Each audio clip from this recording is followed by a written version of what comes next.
तो hello everyone, welcome to traders land. आज की डेट देखेंगे तो 20 नवंबर है। सो बेसिकली आज मैं दो ट्रेड लिया था। एक कॉस्ट टू कॉस्ट हिट हुआ, देन सेकंड वाला टारगेट अचीव हुआ। तो कॉस्ट टू कॉस्ट क्या है, वो एसएलबी लगाता था, एसएलबी ने हिट नहीं होता था, बट वो मुझे ट्रेड में कॉन्फिडेंस नहीं आ रहा था। रीजन क्या था मैं वो आपको एक्सप्लेन करूंगा। एंड आज भी बहुत अच्छे पॉइंट्स कैप्चर हुए। ये वीक मेरा एंड हो गया, मतलब कि कल वीक एंड होता बट मेरा तो हो गया। कल ही मेरे जितने भी पॉइंट्स होना पर वीक का देखिए। आप सबसे पहले क्या करोगे, सबसे पहले रिस्क मैनेजमेंट, मनी मैनेजमेंट ये पढ़ते हो, बट रियल मार्केट में आपको इस चीज को अप्लाई करना है। रिस्क मैनेजमेंट, मनी मैनेजमेंट का मतलब ये है कि पर वीक या पर डे या पर वीक का रिस्क कितना है। अगर पर डे का रिस्क अगर आपका हिट हो गया, लेट से 20 पॉइंट 25 पॉइंट का पर डे का रिस्क है, हिट हो गया तो आप क्या करोगे, सिस्टम क्लोज कर दोगे। इसी तरह पर वीक का भी रहता, 2 से 3 दिन लगातार आपका सेल हिट होते जा रहा तो वो वीक छोड़ दोगे, ट्रेड नहीं करोगे, ये रिस्क हो गया। रिवॉर्ड का भी ऐसे ही रहता कि आप डिसाइड करोगे कि ये वीक मेरे को कितना प्रॉफिट होना चाहिए, कितने पॉइंट्स का मिनिमम मेरा टारगेट होता पर वीक। बेटर रहता पर वीक का रखो, पर डे का भी रख सकते हो, पर वीक का भी रख सकते हो। मैं यूजुअली पर वीक का रखता हूँ।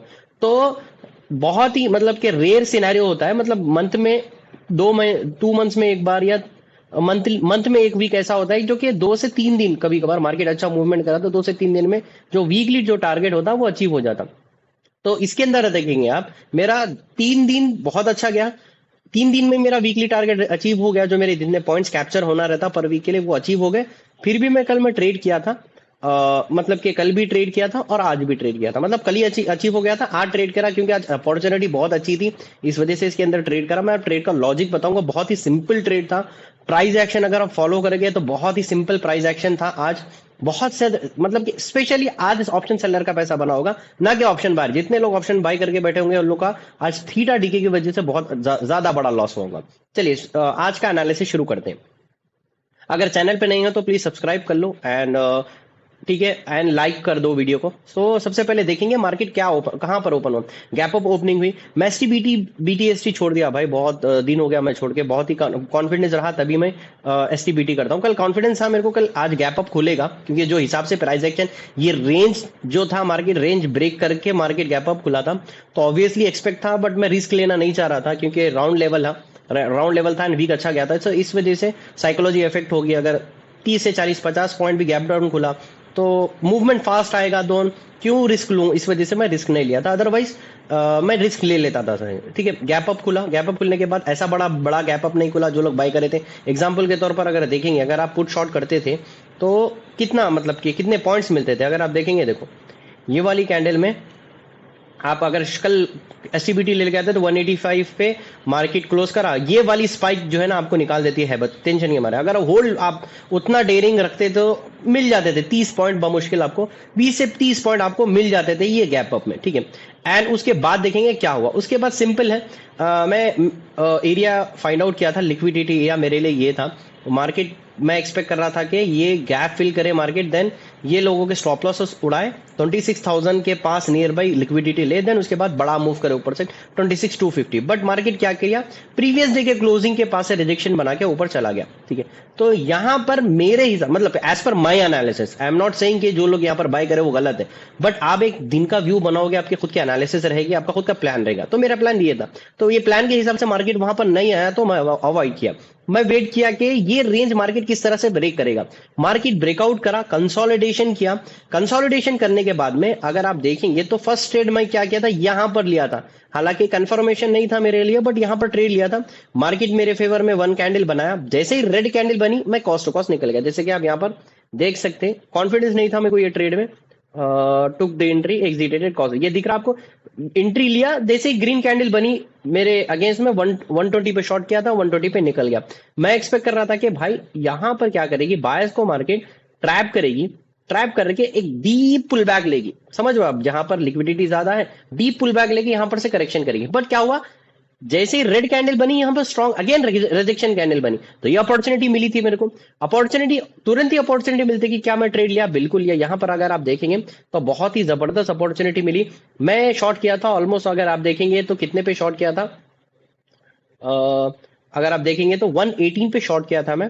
सो 118 पे शॉर्ट किया था, 126 का एसएल था, 8 पॉइंट का एसएल था, सिर्फ और सिर्फ 8 पॉइंट का इसके अंदर स्टॉप लॉस था। रिस्क वर्सेस रिवॉर्ड देख लो भाई आप, हमेशा मैं यही बात करता हूं, 8 पॉइंट के बदले में कितने पॉइंट्स यहाँ पर कैप्चर हुए आप खुद देख लो। ठीक है, एंट्री टाइम देख लो, 11:55 11:58 को मैं शॉर्ट किया था, बाई कब किया 13:29, 1:29 को मैं बाई किया, मतलब 12:13, 13 मतलब 1 बजे, 1:29 को मैं बाई किया, तो कितनी देर होल्ड किया प्रॉफिट को, तो ये आप देख सकते हैं, तो समझ में आ जाता आपको ये चीज। और एक चीज आप ये देखो, जैसे कि अगर मेरे को कॉस्ट टू कॉस्ट हिट होना है, जैसे स्टॉप लॉस रहा, कुछ भी रहा, तो वो चीज भी आप देख सकते हैं, टाइमिंग बिफोर एंड आफ्टर का भी आप या ग्रुप में आप देखेंगे, तो बिफोर कैंडल कैसा फॉर्मेशन था वो देख लो आप, बन रहा था जब सिनेरियो इस तरह के, जब कैंडल का फॉर्मेशन जैसे ही इंगल्फ करी, एंट्री लिया मैं, देन उसके बाद में ट्रेड को होल्ड किया, जो भी मार्केट में सिचुएशन थी, लिक्विडिटी लिया मार्केट, क्या सिनेरियो राइट नाउ मेरा क्या चल रहा है, एक पुल बैक आ सकता एंड डीप पुल बैक करा तो मैं निकल जाऊंगा, कॉस्ट टू कॉस्ट हिट हो सकता है, यहाँ पर जो भी लाइव मार्केट में मेरे को फील हो रहा है मैं डिटेल एक्सप्लेनेशन यहाँ पर डालता हूँ। और यहाँ पर था मार्केट 100 पे था, मेरा एक्सपेक्टेशन था कि मार्केट और एटलीस्ट 80 तक आए, बिल्कुल 80 तक आया नहीं आया देख लो आप लोग, बिल्कुल आया। देन स्टार्ट किया मैं 90 से क्वांटिटी बुक करना, दिख रहा है आपको ये 90 से 91 से क्वांटिटी बुक करना करा, स्टार्ट किया, देन 100 ऑलमोस्ट अगर आप देखें 84 पे पूरी 100 क्वांटिटी यहाँ पर बुक कर लिया, ये ठीक है, सिंपल था।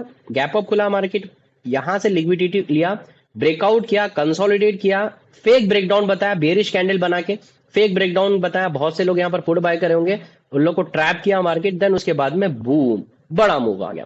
तो अब क्या करना चाहिए, अब कुछ भी करना नहीं चाहिए, मैं कोई एसटीबीटी लिया नहीं, एंड मोस्टली कल मैं ट्रेड करने वाला नहीं हूं, एंड कल एनालिसिस भी आपको नहीं आने वाले है, क्योंकि भाई वीक एंड हो गया, कल अगर एसएल हिट हो गया या कॉस्ट टू कॉस्ट हिट हो गया तो थोड़ा सा एक रिग्रेट फील होगा। वीक अच्छा गया, मंडे भी अच्छा गया, ट्यूसडे भी अच्छा गया, वेनेसडे भी अच्छा गया, इवन थर्सडे भी अच्छा गया, एंड वीक से जो मैं एक्सपेक्ट कर रहा था उससे ज्यादा प्रॉफिट हो गया, तो मैं रिवॉर्ड जो मिलना था, टारगेट अचीव हो गया, तो मैं उसको मतलब करता रहे। रिस्क भी आप सोच रहे हो तो रिवॉर्ड भी सोच लेके आप ट्रेड मत करो, बेटर है। कल आई थिंक 21 नवंबर को मेरा एनालिसिस एंड ट्रेड नहीं आएगा, कल मार्केट को देखने वाला नहीं हो, देन मंडे से फिर अगेन एनालिसिस एंड ट्रेड जो भी रहेगा आएगा। एंड अगर आप मेरा व्हाट्सअप चैनल ज्वाइन नहीं करें तो ज्वाइन कर लो, यहाँ पर एनालिसिस, ट्रेड का लॉजिक, ईच एंड एवरीथिंग यहाँ पर डिटेल में मैं समझाते रहता हूँ, ठीक है।